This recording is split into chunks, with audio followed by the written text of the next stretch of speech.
Everyone, good morning সবাইকে। তো এখন বাজে সকাল 10টা আর আমি আমার ভিডিওটা এখান থেকে শুরু করব। তো আসলেই আমি আজকে একটা ভিডিও শেয়ার করতে এসেছি এই কারণ আজকে আমি একটা নতুন একটা আইটেম রান্না করবো। অ্যাকচুয়ালি এটা আমার শ্বশুরবাড়ি থেকে শেখা আমার। তো বহুদিন ধরে আমার মা বলছে খাওয়ানোর জন্য এই আইটেমটা। তো আমার বাবা আর কি সমস্ত কিছু আয়োজন করেছে, আমি জাস্ট রান্নাটা করে তোমাদেরকে দেখাবো। তো চলো বেশি কথা না বাড়িয়ে রেসিপিটা শুরু করব। তার আগে সবজিগুলো কাটিং করে নিই। আর তোমরা আমার সঙ্গে থাকো এবং ভিডিওটা ভালো লাগলে অবশ্যই একটা লাইক, কমেন্ট অ্যান্ড শেয়ার করে দিও। চল আর দেরি করো। তো এখানে ছোলার ডালটা আমি আগে থেকেই ভিজিয়ে রেখেছিলাম, যার জন্য মানে পরিষ্কার হয়ে রয়েছে, ধুয়েও নিয়েছিলাম। তো তারপর মিক্সিতে আমি তোমার ছোলার ডালটা তার সাথে সর্ষে, কালো সর্ষে, কাঁচা লঙ্কা আর তার সাথে দিয়ে দেবো তোমার একটু হালকা নুন দিয়েছিলাম। আর এটা মিক্সড করার পরে আমার পরে আর কি মনে পড়েছিল যে নারকেলটা দিতে ভুলে গেছিলাম।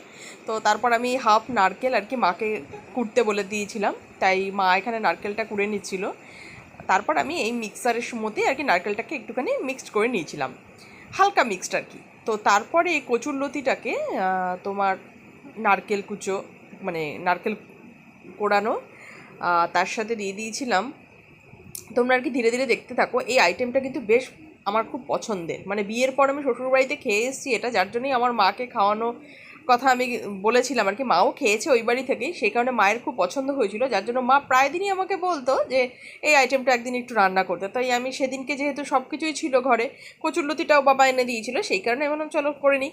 তো তারপরে কচুরলতির মধ্যে একটু সর্ষে বাটা, নারকেল কুচো আর কি, নারকেল কোড়া আর কি, নুন, হলুদ, লঙ্কার গুঁড়ো, তারপর তোমার চিনি, তারপর তোমার খানিকটা সর্ষের তেল দেবো। মানে সর্ষের তেলটা আমি তখন দিইনি, আমি আগে এটা ভালো করে একটু মিক্সড করে নিচ্ছিলাম, কারণ সর্ষের তেলটা পরে দেবো।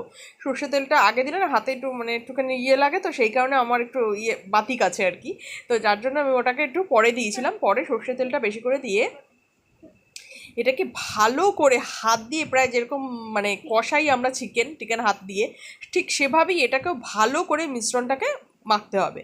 তো তারপর এটাকে ভালো করে মেখে টেকে আমি একটা থালা দিয়ে এটাকে প্রায় 10 মিনিটের মতন ঢেকে রেখে দিয়েছিলাম। তাতে কী হবে, বেশ মশলাটাও ভেতরে যাবে, সফট হয়ে যাবে কচুরলতিগুলো।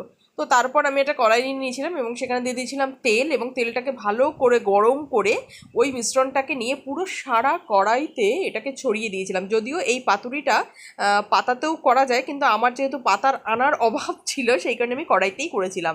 তাই বলে যে খেতে খারাপ হয়েছে তা কিন্তু একদমই নয়।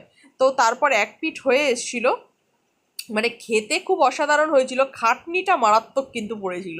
তো এক পিঠ হয়ে যাওয়ার পর আরেক পিঠটা উল্টে দিয়েছিলাম, ঠিক এইভাবেই উল্টে দিয়েছিলাম এক পিঠ হয়ে যাওয়ার পর।